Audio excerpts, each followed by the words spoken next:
Hello, everyone. Thank you so much for joining again, the Continue podcast.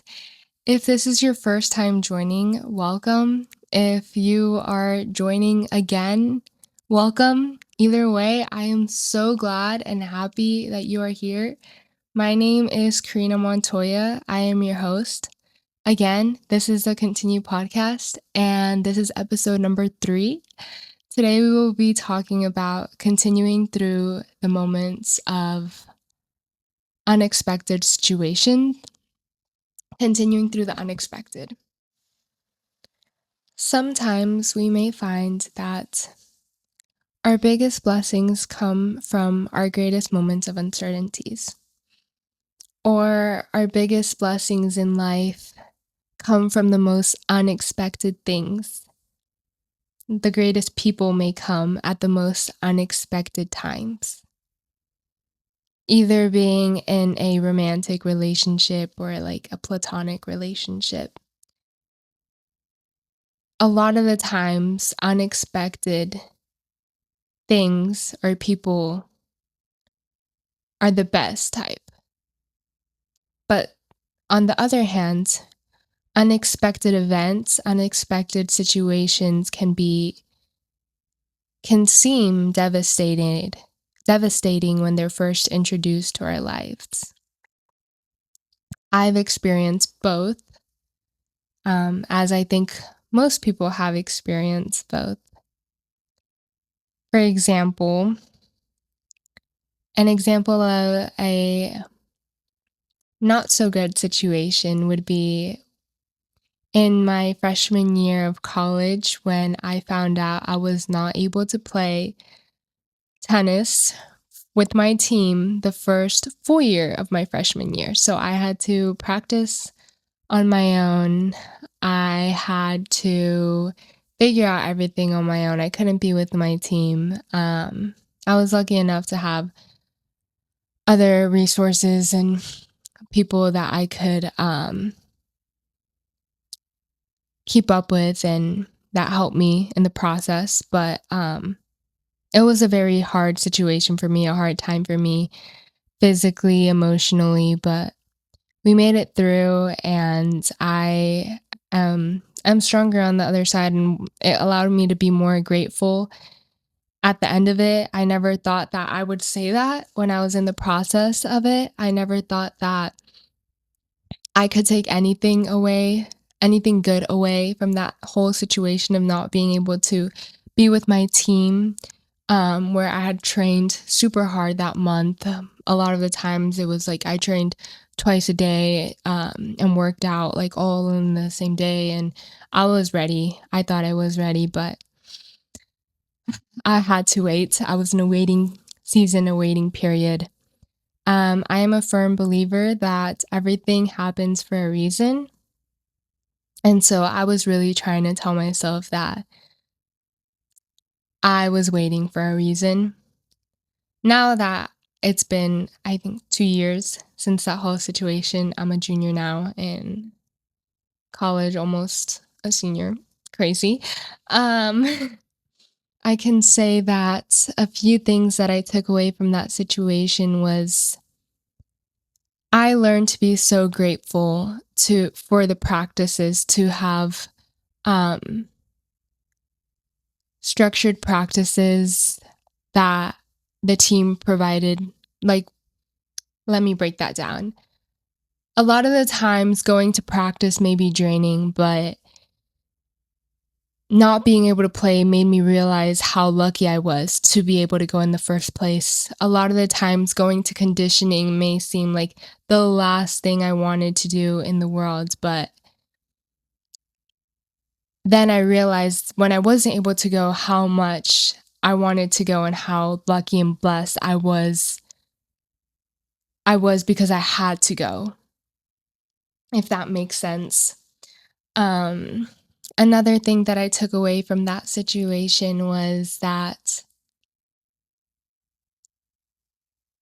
let's see, another thing that I took away, or another lesson that I took away from not being able to play my freshman year was I learned a lot from my team. I was able to watch a few matches, so I learned how it looked to work together as a team, how to fight together as a team, because tennis is a solo sport for the most part. And so being introduced to a team out of nowhere can be a little hard to play with as one. But I did learn a lot from watching, and I had seniors on my team that were really welcoming and were really helpful through it all. All of my teammates were throughout that season in my life. I was commuting and still am. So that wasn't hard. That was very hard at first because it was a long commute. And then I had to do some like extra driving and stuff. But other than that, so on the other side, I came out more grateful and I came out with a better understanding of some dynamics. I'm sure that in the future, looking back on those situations, I will be able to look back again at that situation and recall different lessons that I've learned. But moving on from that specific situation, I want to talk about that in life, there are a lot of things that we can't control. And that's just a statement. We can't control a lot of things. That's a fact. But we can choose a lot of the times how we react to those things. And by react, I mean like mentality wise, how we choose to think about the situation, what we choose to do next, and our attitudes that we face that situation with. We can either choose to get upset and mad and question everything, or we can choose to take a deep breath and look at the situation a few minutes later with a clear mind and think about what the next step can be. Um, this What I'm about to say next is something that actually did help me for a couple of years. Like, saying this over and over and over again actually did help me. And I would tell myself or ask myself, what can you do about it? When something would go wrong or when something would happen, I would ask myself, well, what can you do about it? And I'd force myself to come up with an answer.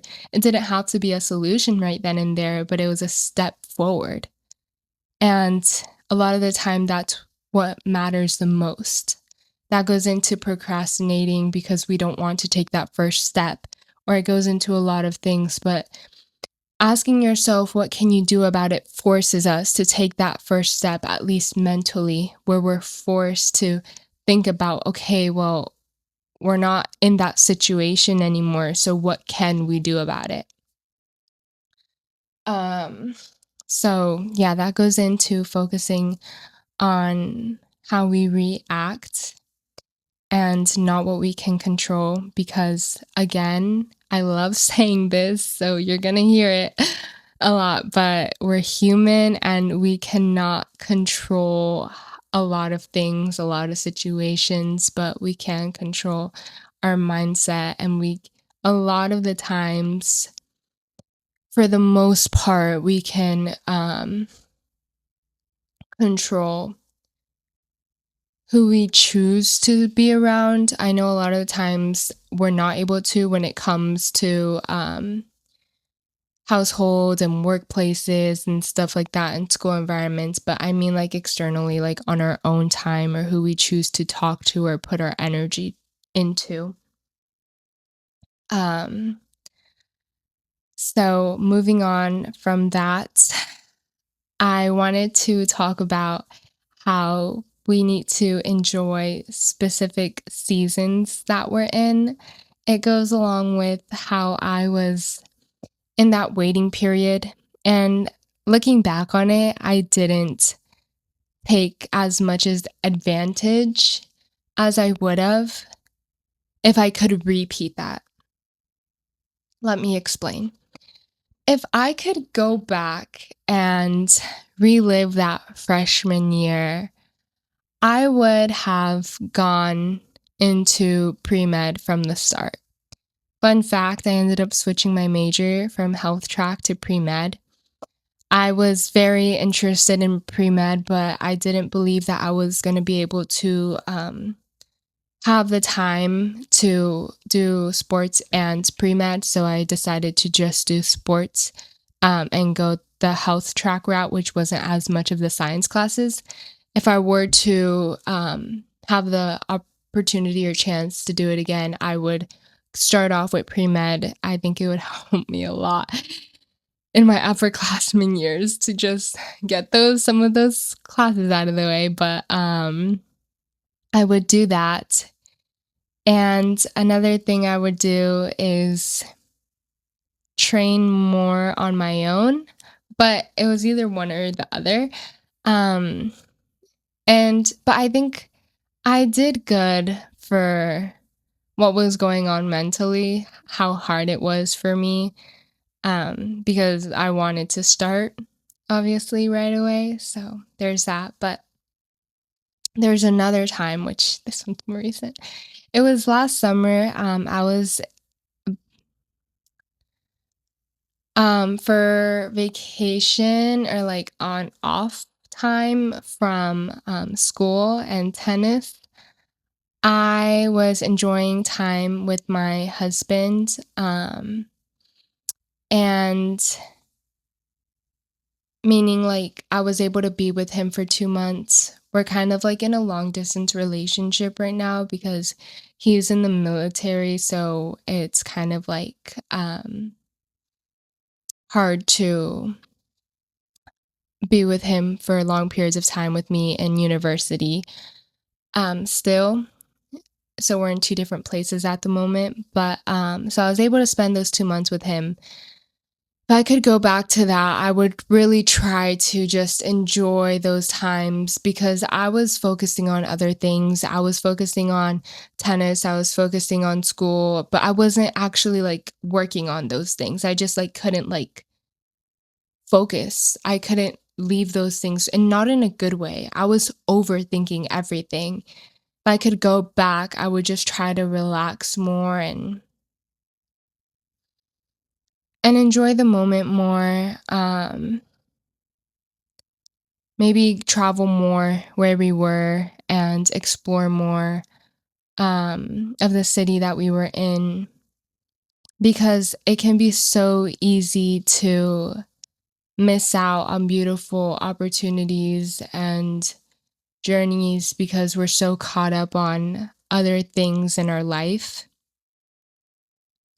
And I think that's mostly what I want to um express, that we need to try to enjoy the season that we're in no matter what else is happening in our life or around us, because we're not going to be able to get that season back or that time back as much as we wish we would have done something differently. And with the time in society where we're in right now, where there are so many different distractions trying to come, like, take our mind, like, I'm talking about social media, I'm talking about, um, like, TV, like, series and stuff. I'm talking about those types of things where we're so distracted by other things that we're not able to really take time and think for ourselves. It's so important because if we really take that time to try to understand what's going on in our brain and what our heart wants, um,